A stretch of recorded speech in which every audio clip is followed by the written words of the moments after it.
우리가 해야만 하는 일이랑 진짜 하고 싶은 일 사이에서 느끼는 그 팽팽한 긴장감 있잖아요. 다들 아시죠? 근데 만약에요, 이 갈등이 그냥 나 개인의 문제가 아니라 우리 사회 전체를 보이지 않게 조종하는 어떤 문화 코드의 일부라면 어떨까요? 오늘은 바로 그 코드를 한번 해독해 보려고 합니다. 왜 어떤 문화는 의무를 최우선으로 여기고 또 다른 문화는 즐거움을 그토록 중요하게 생각하는지 같이 한번 알아보시죠. 자, 본격적으로 들어가기 전에 제가 질문 하나만 던져볼게요. 여러분의 삶은 정상을 향한 경주인가요? 아니면 그 자체로 즐겨야 할 여정인가요? 한번 잠깐만 생각해 보세요. 이 질문에 대한 여러분의 첫 반응, 그 본능적인 대답이 어쩌면 여러분이 생각하는 것보다 훨씬 더 많은 걸 말해주고 있을지도 몰라요. 바로 여러분이 속한 문화의 기본 설정값에 대해서 말이죠. 이 문화 코드의 가장 핵심에는 바로 이 근본적인 대립이 있어요. 화면 왼쪽을 보시면 늦은 밤까지 사무실 불을 밝히는 직업윤리가 있죠. 지금 열심히 일하고 희생하면 행복은 나중에 올 거야, 이런 믿음이요. 반면에 오른쪽엔 여가윤리가 있습니다. 인생은 지금 즐겨야지, 재밌게 살자 라고 말하죠.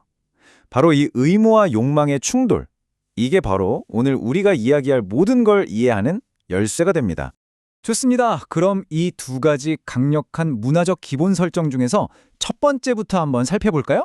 이건 마치 많은 사회의 배경에서 조용히 돌아가고 있는 운영체제, OS 같은 건데요. 이 첫 번째 프로그램을 우리는 절제라고 부릅니다. 절제 문화의 핵심 원리는 사실 아주 간단해요. 욕구를 충족시키는 것, 그러니까 내가 원하는 걸 하는 건 개인의 자유에 맡기기보다는 통제되어야 한다는 생각이죠. 그리고 그 통제는 꽤나 엄격한 사회적 규범에 의해서 이루어집니다. 그럼 이런 절제가 기본 설정인 사회에서 사는 건 어떤 느낌일까요? 연구를 보니까 몇 가지 공통점이 있더라고요. 사람들은 좀 더 비관적이거나 냉소적인 태도를 갖는 경향이 있고요. 종종 내 삶이 내 통제 밖에 있는 어떤 외부의 힘에 의해 좌우된다고 느끼기도 합니다. 그리고 재미있는 거, 노는 거요. 그건 당연한 권리가 아니라 가끔 허락받아야 하는 걸로 여겨지죠. 그리고 이런 생각의 방식은 굉장히 현실적인 결과로 이어집니다. 절제사회에서는 보통 공동체의 질서 유지라는 가치가 개인의 표현의 자유라는 가치보다 훨씬 더 중요하다고 보는 거죠. 어떠세요? 이 이야기 꽤 익숙하게 들리지 않나요? 맞습니다. 이런 문화적 패턴은 동아시아에서 아주 흔하게 볼 수 있어요. 보통 그 배경에는 오랜 농경사회의 역사가 있다고들 하죠. 장기적인 계획이나 공동체의 조화를 중요하게 여겼던 경험이요. 아마 한국에 계신 분들이라면 개인의 표현보다는 사회적 조화를 우선시하는 이 생각 꽤 친숙하게 느껴지실 거예요. 그죠?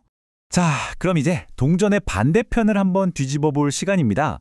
절제가 이 스펙트럼의 한쪽 끝에 있다면 그 반대쪽 끝에는 탐닉이라는 완전히 다른 문화 프로그램이 존재합니다. 탐닉 사회는 출발점부터가 완전히 달라요. 이 문화권에서는 인생을 즐기고 재밌게 사는 걸 아주 자연스럽고 정상적이고 심지어 권장할 만한 일로 봅니다. 욕구를 억누르기보다는 자유롭게 풀어주는 게 기본값인 거죠. 바로 이거예요. 탐닉 사회의 기본 설정은 의무가 널 멈추지 않는 한 그냥 즐겨, 이거죠. 절제랑은 정말 정반대죠. 즐거움을 누리기 위해 누구의 허락을 받을 필요가 없는 거예요. 그건 그냥 태어날 때부터 가진 권리니까요. 그리고 바로 이 지점에서 두 세계관의 차이가 가장 선명하게 드러납니다. 아까 절제사회에서는 질서 유지가 우선이라고 했던 거 기억나시죠? 탐닉사회에서는 그 반대입니다. 표현의 자유는 모두를 위한 절대적인 권리라는 믿음이 핵심 가치고 때로는 사회 질서보다도 더 중요하게 여겨지기도 하죠.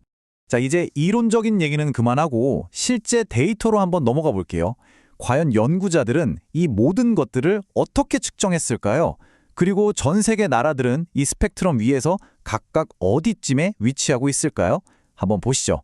연구자들은 이 차이를 측정하려고 탐닉대 절제지수, 줄여서 IVR이라는 걸 만들었어요. 예를 들면 여가 시간이 얼마나 중요해요? 라든지 내 삶은 내가 통제할 수 있다고 생각해요? 같은 질문들을 던져서 점수를 매기는 거죠. 이 차트 한번 보세요. 와, 이 차이 좀 보세요. 정말 극명하죠? 멕시코는 거의 100점에 가까워요. 이건 탐닉의 끝판왕이라고 할 수 있죠. 미국도 확실히 탐닉 쪽에 가깝고요. 근데 일본을 보면 50점도 안 되잖아요. 이건 완전히 절제사회란 뜻입니다. 이 정도면 그냥 작은 차이가 아니죠. 이건 정말 어마어마한 문화적 간극인 겁니다. 그럼 시야를 좀 더 넓혀서 다른 나라들은 어디에 있는지 한번 볼까요? 멕시코, 나이지리아, 스웨덴처럼 아주 높은 탐닉 점수를 받은 나라들이 있고요. 미국이나 호주 같은 다른 탐닉적인 곳들도 있습니다.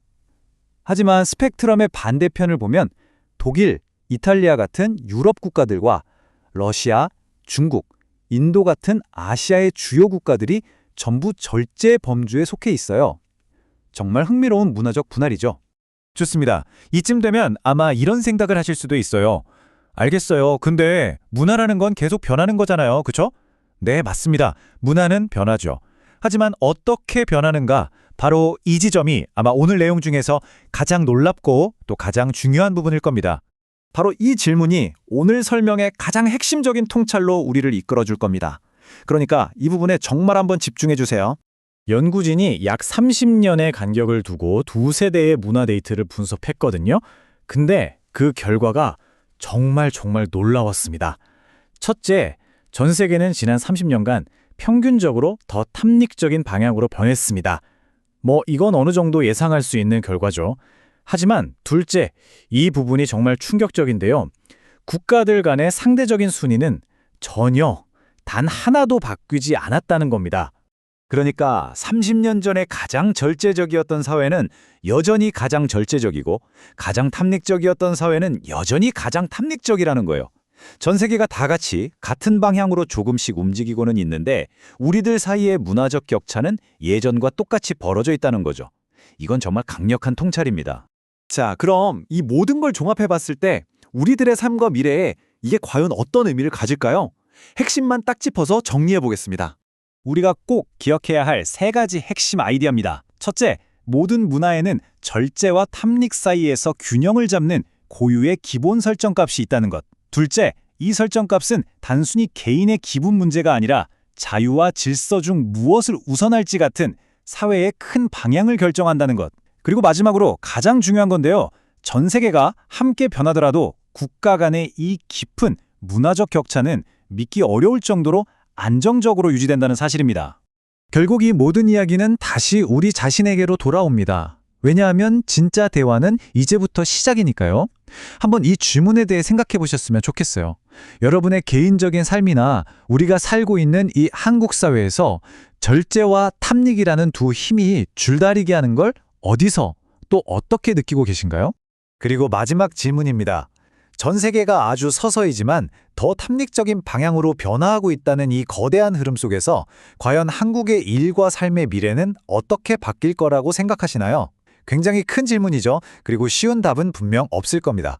오늘 함께해 주셔서 정말 감사합니다.